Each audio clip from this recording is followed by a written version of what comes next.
बिस्मिल्लाहिर्रहमानिर्रहीम अस्सलाम वालेकुम। मैं हूं अली उसनैन। फ़िरौन ने बड़े बड़े सख्त किस्म के काम किए, बड़े बड़े गुनाह किए, लेकिन इस तरह के गुनाह नहीं किए जो आजकल हमारे अदारे और हमारे बड़े जो कर रहे हैं। मैंने आज एक ट्वीट पढ़ी शहरयार अफरीदी की और कुछ बातें करूंगा जो आज जो पूरा दिन सियासी खाड़ा बना रहा कौमी असम्बली में, जो हक खाया गया तरीके इंसाफ का, उस पर भी बात करूंगा। अदालती हुक्म को ना माना गया। शहरयार अफरीदी कहते हैं कि जब मैं जेल में था तो मेरे घर को सील कर दिया गया, मेरे घर के बच्चों को और मेरी खवातीन को सड़कों पे ला खड़ा कर दिया गया।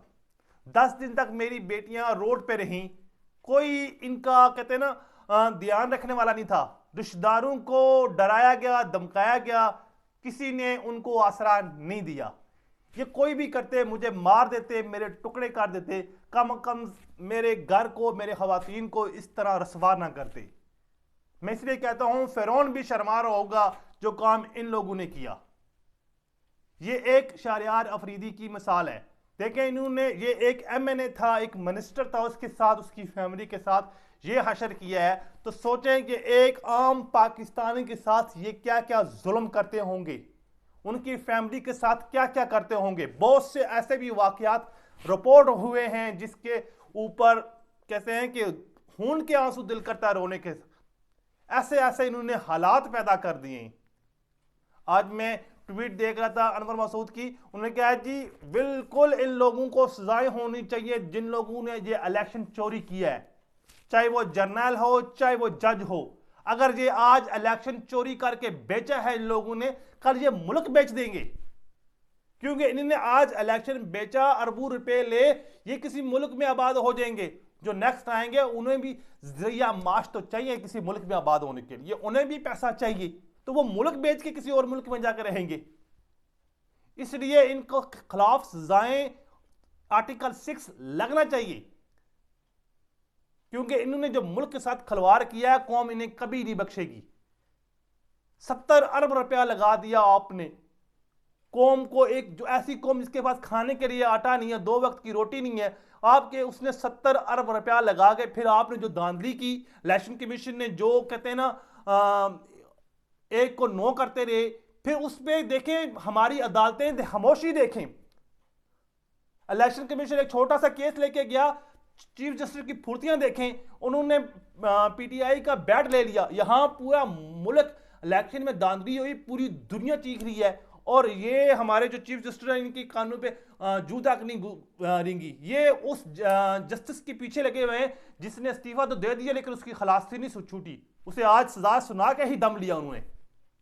कोई बुग़्ज़ था, आई डोंट नो क्या बुग़्ज़ था, उन्होंने अपना पूरा बुग़्ज़ निकाला वहां। बहरहाल बात आगे बढ़ाता हूं कि आज जो हक मारा गया है जो PTI की सीटों का है, 24 के करीब सीटें थी, नून लीग को दे दी गई हैं। हाई कोर्ट का फैसला मौजूद था कि ये सीटों पे ना दी जाएं, जब तक इस पे बहस हुआ था। आज उन्होंने हल्फ उठा दिया है, कल इसके ऊपर सदर के लिए वोटिंग होनी है। अगर ये 24 सीटें इधर होती तो MQM की सीटें मिला के, सेनेट की सीटें सारी मिला के जरदारी कभी भी सदर नहीं मान सकता था। ये 100% श्योर थी कि जरदारी कभी भी सदर नहीं मान सकता। जरदारी को सदर, ये देखें यहां बहुत बड़ी खिचड़ी बन जाएगी। कल हाई कोर्ट का फैसला आ गया इनके खिलाफ, तो ये लोग तो जाएंगे, लेकिन ये जाते हुए सदर को वोट कास्ट करके जाएंगे। क्या सदर फिर आईनी रह जाएगा इन लोगों के फारिग होने के बाद?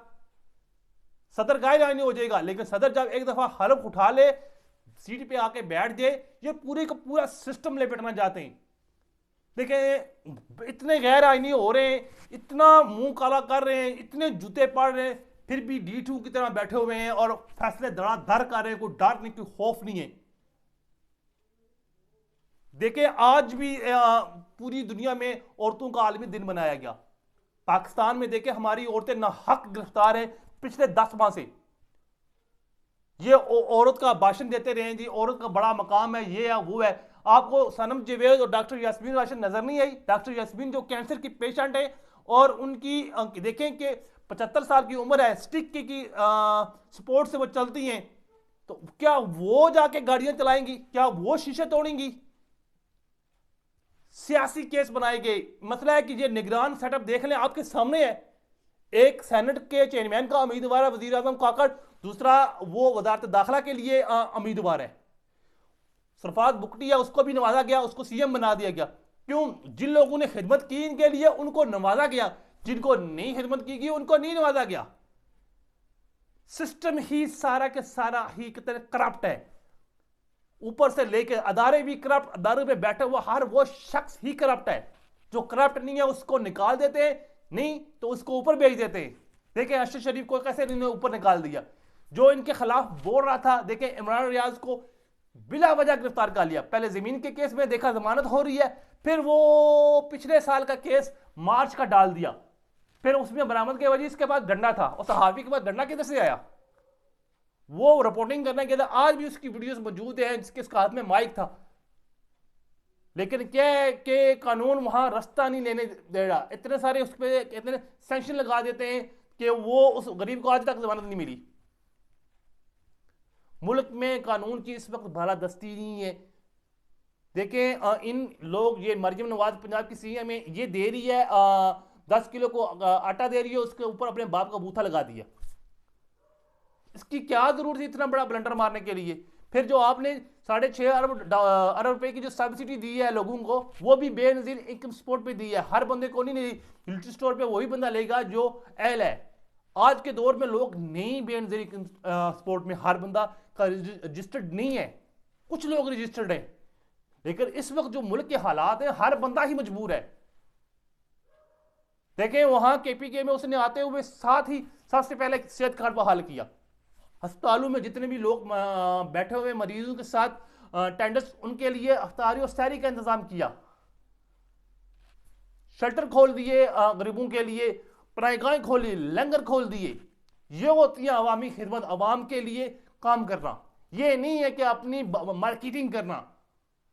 बहरहाल अल्लाह करे पाकिस्तान के हालात ऐसे हों, बेशक ये चोरी रहें, लेकिन कम से कम आदमी, गरीब आदमी सुख की तो रोटी तो खाए।